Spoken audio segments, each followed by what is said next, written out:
Hello అండి. ఈరోజు మన రెసిపీ మసాలా స్టఫ్డ్ మిర్చి. ఇలా ఒక్కసారి మిర్చి ఫ్రై చేశారంటే అస్సలు వదలరు.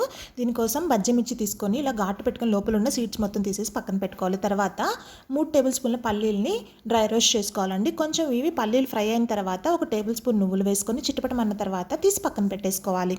1 స్పూన్ జీలకర్ర ఇంకా కొంచెం చింతపండు వేసుకొని కొంచెం డ్రై రోస్ట్ చేసుకొని పక్కన పెట్టుకున్న తర్వాత అదే ప్యాన్లో 2 టేబుల్ స్పూన్ల నూనె వేసుకొని అందులో ఒక పావు కప్పు వరకు శనగపిండి వేసుకొని పచ్చివాసన పోయేంత వరకు ఇలా ఫ్రై చేసి పక్కన పెట్టేసుకోవాలి. తర్వాత మిక్సీ జార్ తీసుకొని వెల్లుల్లి రెబ్బలు 5 మనం ఫ్రై చేసి పెట్టుకున్న పల్లీలు నువ్వులు అన్నీ వేసుకొని ఉప్పు కారము శనగపిండి కూడా వేసేసుకొని ఇలా పౌడర్లా చేసేసుకోవాలండి.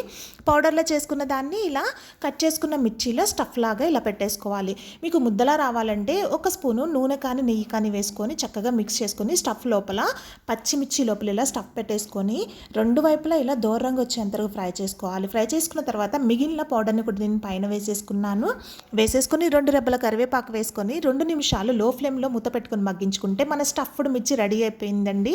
వేడి వేడి అన్నంలో నెయ్యి వేసుకొని తింటుంటే చాలా బాగుంటుంది.